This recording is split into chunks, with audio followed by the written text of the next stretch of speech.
Class 12 physics में optical instruments में आज एक बहुत ही महत्वपूर्ण पॉइंट है मानव नेत्र। तो मानव नेत्र वह प्राकृतिक प्रकाशीय यंत्र जो कि प्रकाशीय संकेत को विद्युतीय संकेतों में बदलती है और यह संकेत मस्तिष्क तक पहुंचते हैं जिस कारण वस्तु दिखाई पड़ती है। इस यंत्र को मानव नेत्र या नेत्र कहा जाता है। नेत्र वह प्रकाशीय यंत्र है जो प्रकाश संकेतों को विद्युतीय संकेतों में परिवर्तित करती है और ये संकेत ऑप्टिकल नर्व द्वारा मस्तिष्क तक पहुंचते हैं जिस कारण वस्तु दिखाई। इसका काम क्या है पहले ये देखिए। इसमें नेत्र गोलक जो होता है वो हमारे स्कल से खोपड़ी के नीचे दो गड्ढों में क्या रहता है, गोले के समान स्थित रहता है ना, जो कि हल्का घूम सकता है। ये शहरी पेशियों द्वारा इसको क्या कर सकते हैं, थोड़ा बहुत घुमा सकते हैं। ये इसमें क्या है, इसके मुख्य भाग जो बाहरी भाग होता है सफेद होता है, अपारदर्शी होता है, जिसको क्या बोलते हैं, श्वेत पटल कहा जाता है। ये सबसे ऊपरी भाग है। ये उसके नीचे जो है कॉर्निया, नेत्र गोलक के सामने वाली जो पारदर्शी सतह है, थोड़ा सा उभरा हुआ सतह होता है, जिसे प्रकाश किरणें अंदर जा सकती हैं, इसको कहा जाता है कॉर्निया।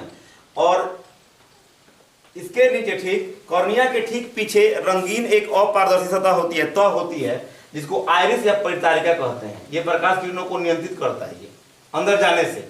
और इसमें एक छोटा सा छिद्र होता है जिसको पुतली या पिपिस कहा जाता है। कॉर्निया में एक छोटी सी छिद्र होती है।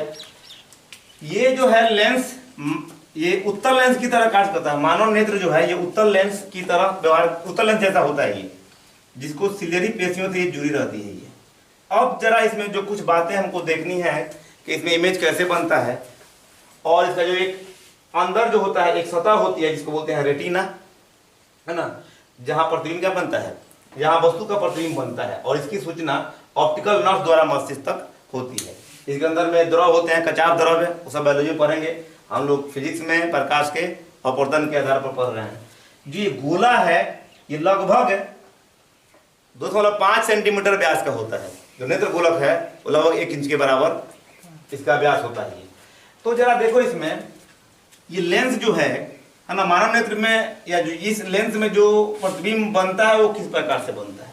आपने लेंस में पढ़ा होगा कि लेंस में जो प्रतिबिंब बनता है उसके लिए फॉर्मूला होता है 1/v माइनस 1/u बराबर 1/f। अगर हम यहाँ पे कोई लेंस ले लें, कोई भी लें, उत्तल लेंस ले लें, तो इसकी फोकस दूरी क्या होगी, नियत हो जाएगी, है ना। वस्तु की दूरी को और प्रतिबिंब की दूरी को हम चेंज करेंगे। जैसे जैसे वस्तु की दूरी को हम चेंज करते चले जाते हैं, प्रतिबिंब की दूरी बदलती चली जाती है। लेकिन इस केस में ये नहीं होगा, क्योंकि प्रतिबिंब जो बनेगा हमारा कहाँ बनेगा, नेत्र लेंस यहाँ पे, रेटिना यहाँ पे है। ये दूरी फिक्स है, मतलब कि रेटिना की दूरी मानव नेत्र लेंस से क्या है, दूरी फिक्स है ये, यानी रेटिना पर प्रतिबिंब बन रहा है तो प्रतिबिंब की दूरी क्या है, फिक्स हो रही है। तो प्रतिबिंब की दूरी लेंस में ये फिक्स रहता है, याद रखिएगा ये। और ये क्या है, वस्तु की दूरी तो हम जहां रखेंगे उसके हिसाब से बनेगा, तो फोकस दूरी परिवर्तन होना पड़ेगा। प्रतिबिंब को एकदम निश्चित दूरी पर बनाने के लिए फोकस दूरी को चेंज होना पड़ेगा। लेंस में, मानव नेत्र में प्रतिबिंब की दूरी हमेशा फिक्स रहती है, वस्तु की दूरी बदलती है, और इसके बदलने के लिए फोकस दूरी का चेंज होना जरूरी है।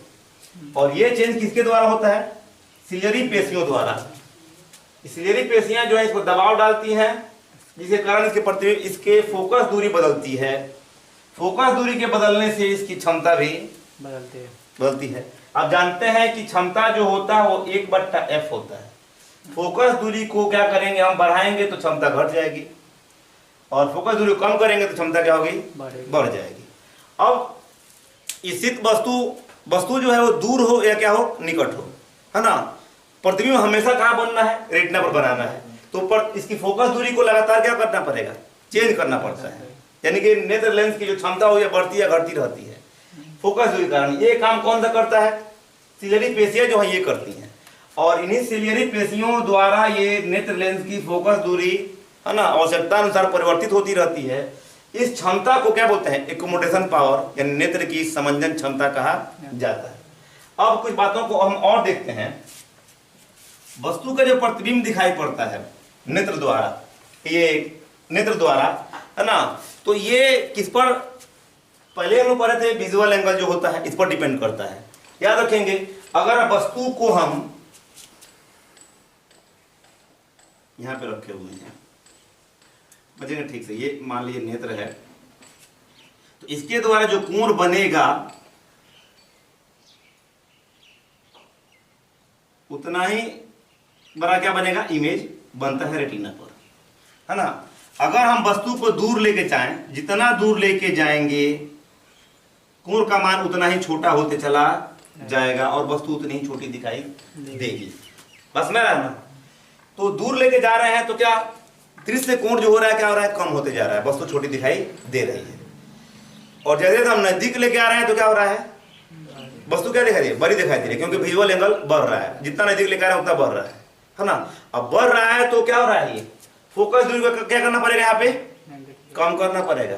दबाव डालता है, देखिए यहाँ पे समझो, सिलियरी पेशियां इसको दबाव डालेंगी, है ना, जिससे क्या होगा, ये अधिक उत्तल हो जाए, ये क्या होगा और झुक जाएगा। झुकने से इसकी फोकस दूरी क्या घटेगी, फोकस दूरी घटेगी तो क्षमता बढ़ेगी, है ना, जिस कारण क्या प्रतिबिंब और बड़ा दिखाई देने लगता है। तो नजदीक आने पर फोकस दूरी को घटाना पड़ेगा, दूर जाने पर फोकस दूरी थोड़ा सा बढ़ जाती है। तो घटाने के समय में इसको दबाव डालना पड़ता है सिलियरी पेशियों को, यानी अधिक परिश्रम करना पड़ता है।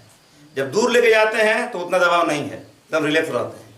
वस्तु को जैसे जैसे नजदीक हम लेके आ रहे हैं, इस पर दबाव, सिलियरी पेशियों पर दबाव बढ़ते जा रहा है, फोकस दूरी को क्या करने के लिए, कम करने के लिए। फोकस दबाव ये जो है दबाव डालती है, जिससे फोकस दूरी क्या होता है, घटता है। और फोकस दूरी के घटने से अगर घट रहा है तो पावर क्या होता है, बढ़ जाता है, जिस कारण वस्तु क्या स्पष्ट दिखाई पड़ती है।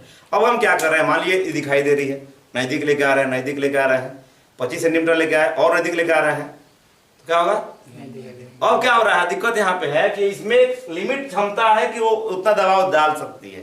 25 के दबाव डालते हैं, 25 के जहां निकट में है कि इसका दबाव डालने की क्षमता क्या होती है, कम हो जाती है, खत्म हो जाती है। बस इतना ही की क्षमता है कि इतना ही दूर तक हम दबाव डाल सकते हैं। उसके अगर अंदर लेके आइएगा तो क्या होगा, स्पष्ट दिखाई नहीं देगा। इसको बोलते हैं लीस्ट डिस्टेंस, है ना। स्पष्ट देखने की न्यूनतम दूरी, स्पष्ट देखने की न्यूनतम दूरी कितनी होती है, 25 सेंटीमीटर होती है। स्पष्ट देखने की न्यूनतम दूरी d बराबर कितना, 25 सेंटीमीटर। अगर मीटर बदला तो 0.25 मीटर, इसको d से लिखते हैं। और स्पष्ट देखने की जो अधिकतम दूरी है उसको अनंत पर माना जाता है ना। तो ये जरा पॉइंट समझेंगे तो दो बातों पर प्रतिबिंब स्पष्ट दिखाई पड़ रही है। एक विजुअल एंगल पर डिपेंड है, विजुअल एंगल हम बढ़ाएंगे तो स्पष्ट दिखाई देने लगेगा, लेकिन कहां तक, डी तक, 25 सेंटीमीटर तक। उसके नजदीक लेके आएंगे तो सिलियरी पेशियों के पास उतनी क्षमता नहीं है कि उससे अधिक अब दबाव डाल सकती हो। क्या देखेंगे, दूर देखने के लिए फोकस दूरी बढ़ती है, फोकस दूरी बढ़ने पर क्षमता क्या होती है, घट जाती है, उतना साफ दिखाई नहीं देता है। नजदीक आने पर फोकस दूरी क्या हो रही है, घटाना पड़ता है, जिसके कारण की क्षमता बढ़ जाती है और यह प्रतिबिंब क्या दिखाई देता है, स्पष्ट दिखाई देता है। तो दो बातों पर डिपेंड है, एक विजुअल एंगल पर और एक डी पर इसका। और इसी क्षमता को क्या बोलते हैं, समंजन क्षमता कहा जाता है। नेत्र की समंजन क्षमता किसे कहते हैं। अधिकतम दूरी क्या होती है, ये भी लिख लेंगे। अधिकतम दूरी, स्पष्ट देखने की अधिकतम जो दूरी होती है वो क्या होती है, अनंत होती है। तो रेंज क्या हो जाएगा हमारा, रेंज जो होगा वो अनंत घटाओ 25 से अनंत तक। ये 25 सेंटीमीटर ही क्यों है, ये फिक्स नहीं है 25 सेंटीमीटर। छोटे बच्चे जो होते हैं उनका लगभग 15 सेंटीमीटर तक उतना मुलायम होता है। 15 सेंटीमीटर नजदीक तक लाने तक सिलियरी पेशियां दबाव बना सकती है ना। लेकिन जब बूढ़े लोग हो जाते हैं उनकी सिलियरी पेशियां उतनी काम नहीं करती हैं, तो ये 25 सेंटीमीटर भी वो ठीक से नहीं देख पाए। उनको कितना, लगभग अधिक 40 सेंटीमीटर तक होता है, तो 15 से 40 तक होता है लगभग में। इसका मान लिया जाता है, एवरेज मान लेते हैं क्या, 25 सेंटीमीटर, ये स्पष्ट चाहिए। तो इन बातों पर ये क्या है, ये डिपेंड हो रहा है। और इस क्षमता को क्या बोलते हैं, देखिएगा ये पॉइंट है, एक बनता है हमारा नेत्र की समंजन क्षमता। नेत्र की, दिखाई दे रहा है, समंजन क्षमता, बोलिए यहाँ पे देखिए, नेत्र की समंजन क्षमता, समंजन क्षमता, अकोमोडेशन पावर ऑफ आई, ये क्या है, वही डिफरेंस लिख लेंगे कि विभिन्न दूरियों पर स्थित वस्तुओं को स्पष्ट देखने के लिए नेत्र लेंस जो है इसकी फोकस दूरी क्या होनी चाहिए, बढ़ते घटते रहनी चाहिए। और ये काम किसके द्वारा होता है? सिलियरी पेशियों द्वारा स्वतः होता है, ये नेत्र खुद कर लेता है ना। इसी क्षमता को नेत्र की क्या कहते हैं? नेत्र की समंजन क्षमता कही जाती है। और किसी में नहीं है, ये प्राकृतिक बना हुआ है इसी प्रकार से। तो ये रहा कुछ बात इसमें का। आप देखते हैं क्वेश्चन में आता क्या है 12 में कि मानव नेत्र की बनावट, इसके विभिन्न भागों को लिखना है। एक बार ये 5 नंबर क्वेश्चन पूछा हुआ है कि मानव नेत्र के मुख्य भागों को लिखें। इस भागों को हम देखते हैं अभी, उसके बाद से देखेंगे क्या दोष, दृष्टि दोष क्या है। तो पहले ही देख लेते हैं मुख्य भाग कौन कौन है। तो देखो नेत्र गोलक जो है ना, इसका जो बाहरी आवरण है सफेद आवरण और पारदर्शी आवरण, तो क्या बोलते हैं? श्वेत पटल, है ना, स्क्लेरोटिक बोलते हैं इसको, है ना। अब क्या हुआ, इसमें दूसरा भाग है कॉर्निया। नेत्र गोलक के सामने एक उभरा हुआ भाग होता है। देखिएगा नेत्र गोलक पूरा दिखाई नहीं देता है, उसे कुछ ही भाग जो है हम सामने दिखाई पड़ता है। पूरा गोला है लगभग 2.5 सेंटीमीटर के व्यास का। तो जो उभरा हुआ पारदर्शी भाग है जिससे प्रकाश किरणें अंदर जाती हैं, उसी को कहा जाता है कॉर्निया कहा जाता है। अब देखो परितारिका क्या है। कॉर्निया के पीछे एक रंगीन पट्टी होती है, परत होती है, कि ऑब्जेक्टिव में पूछा हुआ है कि मानव नेत्र के रंगीन भाग को क्या कहते हैं? क्या है? कॉर्निया, परितारिका यानी आइरिस कहा जाता है। इसका काम क्या है? ये देखिए आइरिस यहाँ पे, ये प्रकाश किरणों को क्या करता है? नियंत्रित करता है अंदर जाने के लिए, है ना। उसके बाद पुतली है ये परितारिका में यानी आइरिस में एक सकेंद्रीय वृत्ताकार छिद्र होता है, जिसको क्या कहते हैं? पुतली कहा जाता है ना। अब देखते हैं इसमें एक बात और,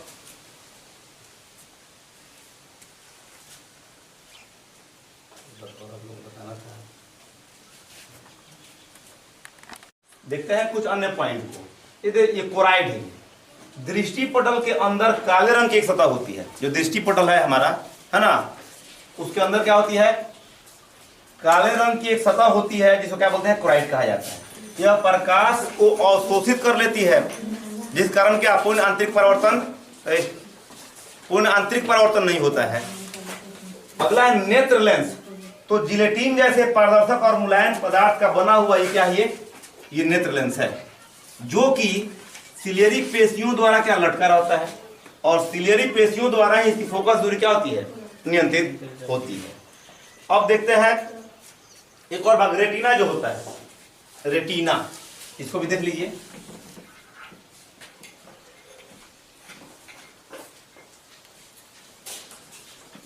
रेटिना ये क्या है कि कोलाइड के भीतर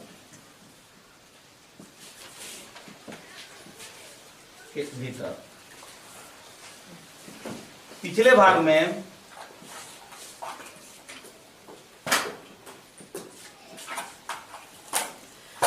एक अर्ध पारदर्शी परत होती है, अर्ध पारदर्शी सूक्ष्मग्राही परत, सूक्ष्मग्राही